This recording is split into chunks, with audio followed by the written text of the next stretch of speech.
Shalom saudara-saudara yang diberkati Tuhan Yesus Kristus. Kiranya berkat, damai sejahtera, dan sukacita dari Allah Bapa melimpahi kita semua. Kiranya kita semua semakin bertambah-tambah dalam pengenalan kita akan Allah yang hidup, Tuhan kita Yesus Kristus. Mari kita sama-sama berdoa mengucap syukur untuk pagi yang indah ini. Bapa kami yang ada dalam kerajaan sorga, terima kasih untuk perlindungan-Mu kepada kami di sepanjang malam ketika kami tertidur. Terima kasih untuk berkat-berkat yang baru yang Engkau sediakan pada pagi hari ini. Sekarang tiba saatnya kami mau dikenyangkan dengan makanan rohani bagi jiwa kami. Berbicaralah ya Tuhan, kami siap untuk mendengar. Dalam nama Tuhan Yesus Kristus kami berdoa. Amin.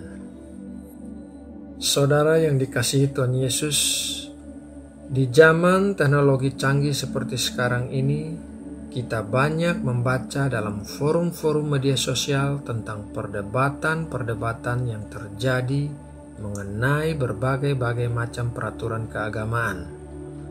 Ada berbagai macam pendapat yang masing-masing pendapatnya didukung juga oleh ayat-ayat Alkitab.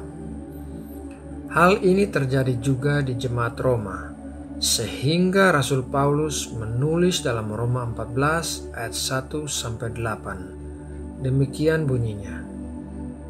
Terimalah orang yang lemah imannya tanpa mempercakapkan pendapatnya, yang seorang yakin bahwa ia boleh makan segala jenis makanan, tetapi orang yang lemah imannya hanya makan sayur-sayuran saja. Siapa yang makan, janganlah menghina orang yang tidak makan, dan siapa yang tidak makan, janganlah menghakimi orang yang makan, sebab Allah telah menerima orang itu. Siapakah kamu sehingga kamu menghakimi hamba orang lain? Entahkah ia berdiri, entahkah ia jatuh, itu adalah urusan tuannya sendiri. Tetapi ia akan tetap berdiri karena Tuhan berkuasa menjaga dia terus berdiri. Yang seorang menganggap hari yang satu lebih penting daripada hari yang lain, tetapi yang lain menganggap semua hari sama saja. Hendaklah setiap orang benar-benar yakin dalam hatinya sendiri. Siapa yang berpegang pada suatu hari yang tertentu, ia melakukannya untuk Tuhan. Dan siapa makan, ia melakukannya untuk Tuhan, sebab ia mengucap syukur kepada Allah. Dan siapa tidak makan, ia melakukannya untuk Tuhan. Dan ia juga mengucap syukur kepada Allah. Sebab tidak ada seorang pun di antara kita yang hidup untuk dirinya sendiri, dan tidak ada seorang pun yang mati untuk dirinya sendiri. Sebab jika kita hidup untuk Tuhan, dan jika kita mati untuk Tuhan. Jadi baik hidup atau mati, kita adalah milik Tuhan.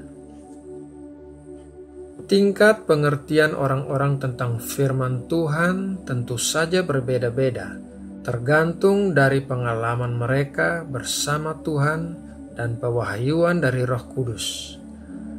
Apa yang dipercaya oleh seseorang belum tentu dipercaya oleh orang lain.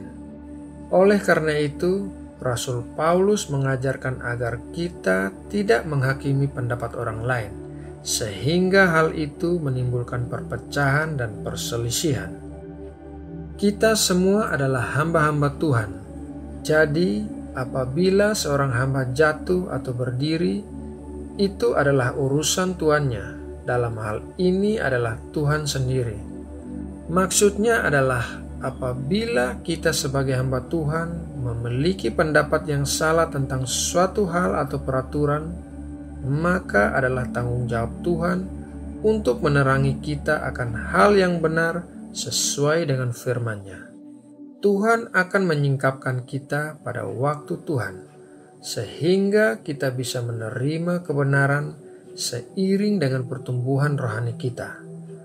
Apabila Tuhan belum menyingkapkan suatu kebenaran, maka seseorang akan bertahan pada pendapatnya yang dia ketahui. Oleh karena itu, akan sia-sia bagi kita untuk berdebat dengan seseorang yang memegang teguh apa yang diketahuinya sebagai kebenaran pada saat itu. Kalau hal itu terjadi, lebih baik kita menghentikan perdebatan dan mendoakan agar kebenaran Tuhan saja yang disingkapkan. Sebab mungkin juga kita yang berada dalam posisi memiliki pendapat yang salah, sehingga kita memerlukan penyingkapan dari Tuhan. Pada akhirnya nanti kita semua akan mempertanggungjawabkan diri kita sendiri kepada Tuhan, seperti tertulis dalam Roma 14 ayat 12. Demikianlah setiap orang di antara kita akan memberi pertanggungan jawab tentang dirinya sendiri kepada Allah. Saudara terkasih, untuk menutup renungan ini, mari kita berdoa. Tuhan Allah kami yang hidup, Allah yang benar, kami bersyukur sebagai hamba-hamba-Mu, Engkau pasti akan mengajarkan kepada kami tentang hal-hal yang benar sesuai dengan firman-Mu. Kami akan menghindari perdebatan-perdebatan yang sia-sia dan yang menimbulkan perselisihan serta perpecahan. Kami percaya setiap orang akan mempertanggungjawabkan keyakinannya di hadapan-Mu suatu saat nanti. Terima kasih ya Bapa. Sebentar lagi kami akan masuk dalam aktivitas rutin kami. Kami mohon penyertaan dan perlindungan-Mu ya Tuhan. Pakai kami menjadi alat-Mu dimanapun kami berada sepanjang hari ini. Pakai kami untuk menjangkau orang-orang yang kami temui hari ini. Biarlah kami memancarkan kemuliaan-Mu lewat diri kami, sehingga terang-Mu bisa menjangkau orang-orang di sekeliling kami. Terima kasih ya Bapa. Kami juga mendoakan negeri kami Indonesia.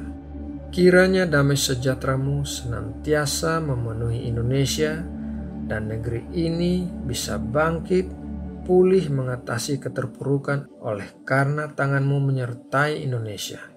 Terima kasih ya Bapa. Dalam nama Tuhan Yesus Kristus kami berdoa dan mengucap syukur. Haleluya. Amin.